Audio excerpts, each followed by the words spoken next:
sentences mentioned,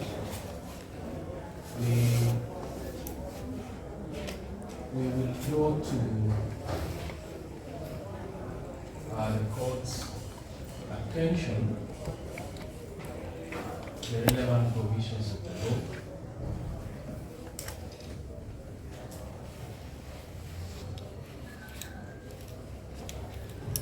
The judicial precedents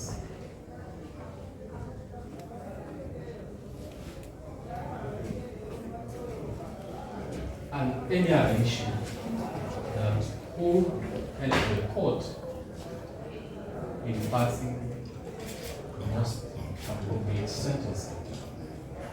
Standard of the Constitution, Makobolia Court, Nigeria, Mexico. Your Honor, the maximum sentence that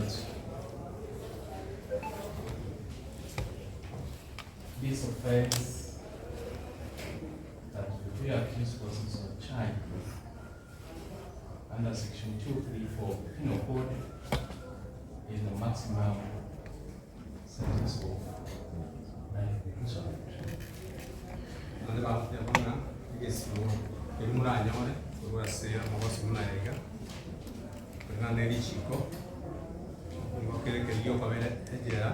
Your Honor, we rely on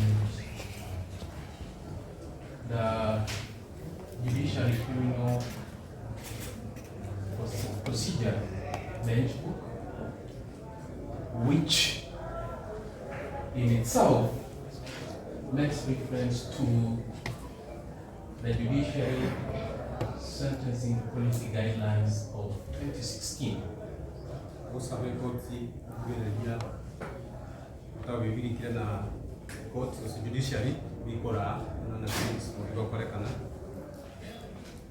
Your Honor, in the same judiciary, in the same sentencing policy guidelines of 2016, Your Honor, paragraph 3 details the principles underpinning the sentencing process. That's paragraph 3. We will draw to your attention, Your Honor, paragraph 3.1 on the principle of proportionality.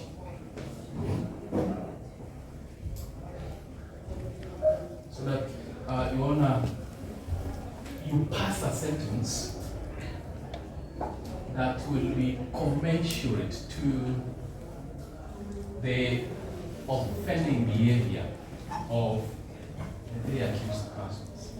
Of course, in this principle, Your Honor, you're going to consider the gravity of the offense.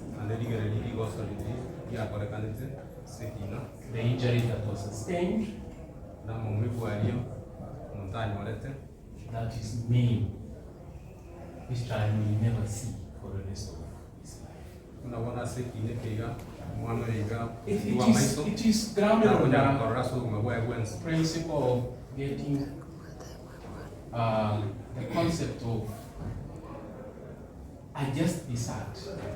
Since you are deserved, you deserve this. Your Honor, I'll then go to paragraph 4.1, objectives of sentencing. And I will not belabor the court so much. We have the retribution, punish the conduct, we have the deterrence, which is deter as it deterrence carry the offense. We have the rehabilitation. We have the community protection. You know, when you read the social inquiry report, the view of the community is that these people should be incapacitated.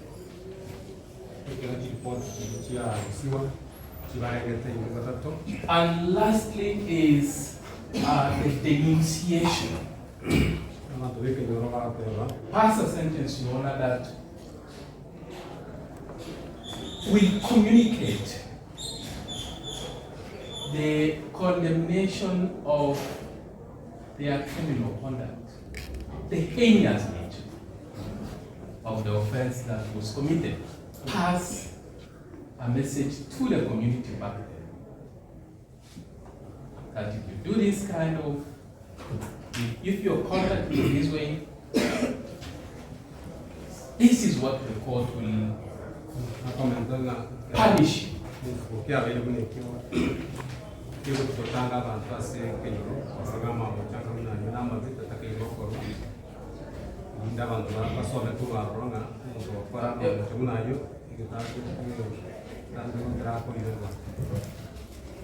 I now go to, after principles and aims, the objectives of sentencing, I now go to another important aspect of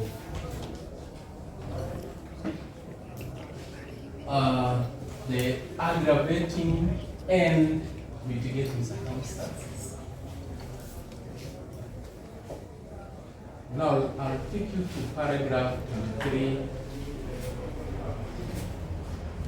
Of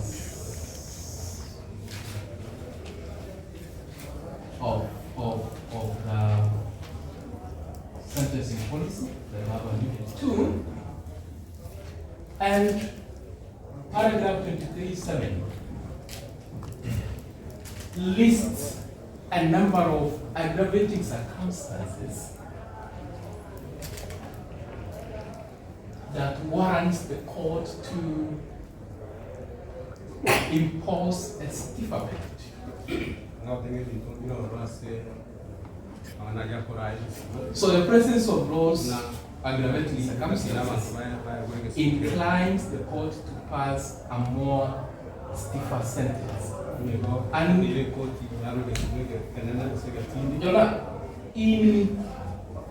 in those paragraph 223(7), they are listed there.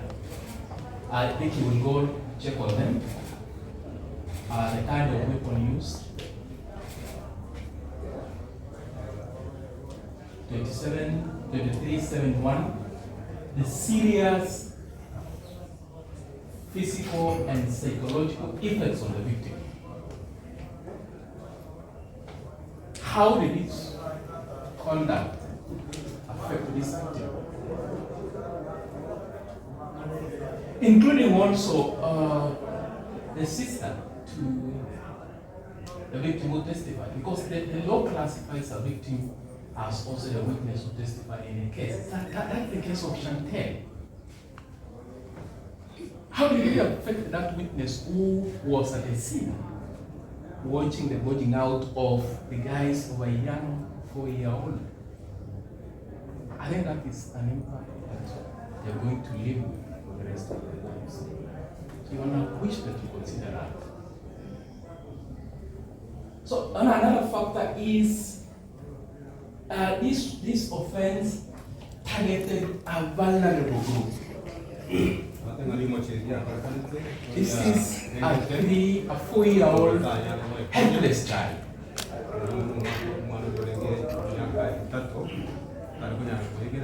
There was no provocation at all.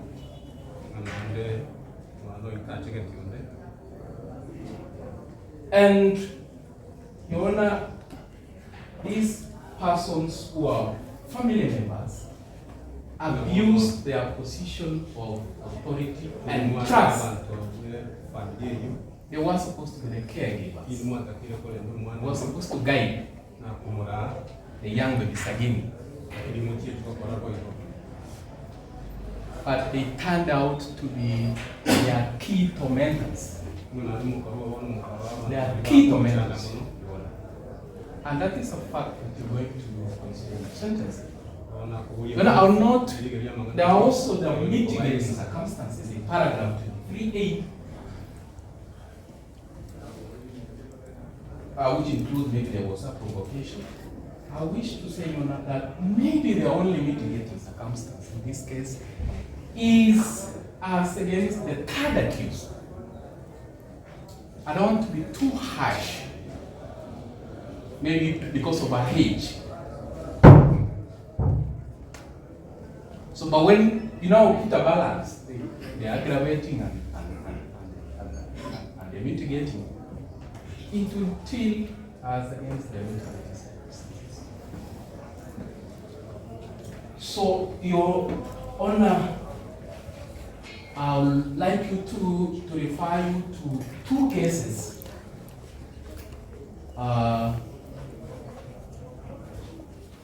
Case of Charo Ngumbao, Gugudu, Charo Ngumbao Gugudu, reported in 2011 Electronic Kenya Law Reports. 2011 Electronic Kenya Law Reports. Charo, Charo, Ngumbao versus Gugudu, Gugudu, my second. Time spent here, but I think it's coming to my. So that is Gugudu, 2011 era, where your court, the court of appeal, in considering the principles of sentencing, did rule that there are circumstances that first offenders, I think that's another mitigating factor, can suffer the maximum sentence in the most depraved of circumstances, where the offense is so inhuman that the maximum sentence can be imposed. And in that specific authority, Your Honor, it was speaking about the life imprisonment. I'll also take you to the case of Josephat Kipkoech Kirwa and another Josephat Kipkoech Kirwa, Court of Criminal Appeal number 230 of 2016. It still talks about the maximum sentence.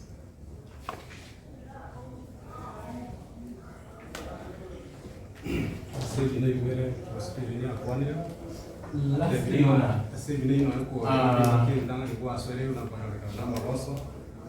there is also the case of Ali Abdallah Mwanza. Ali Abdallah Mwanza versus Republic 2018, Electronic Kenya Law Reports. Ali Abdallah Mwanza. Ali Abdallah Mwanza versus Republic 2018, Electronic Kenya Law Reports.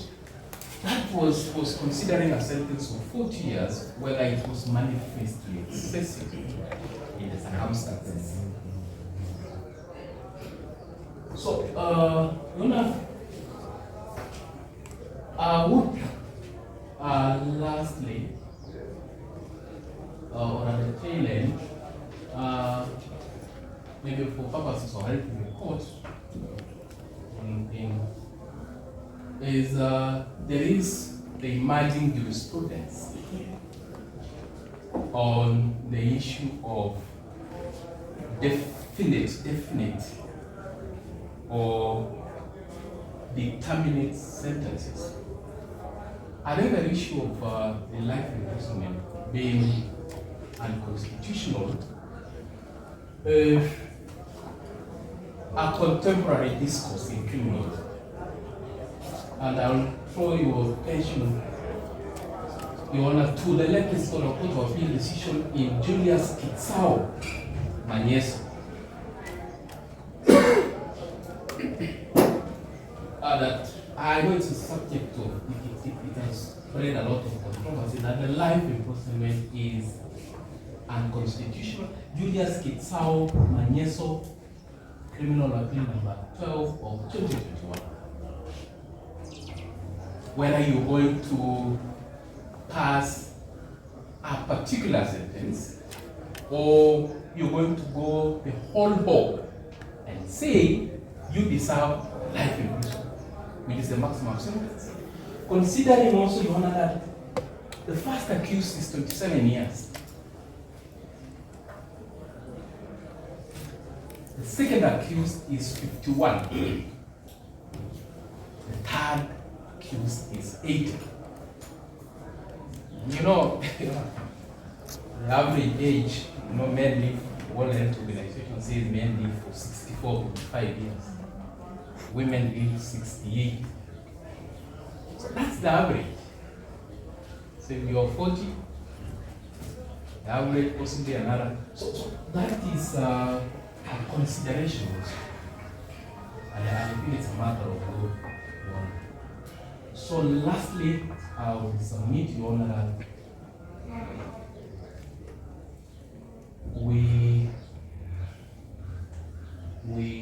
you seize the opportunity,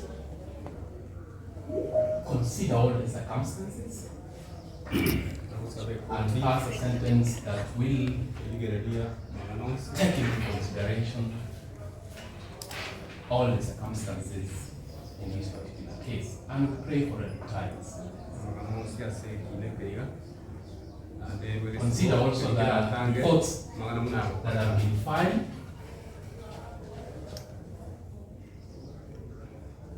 which also include a community attitude towards the case, and eventually in judicial wisdom, Your Honor, you will pass the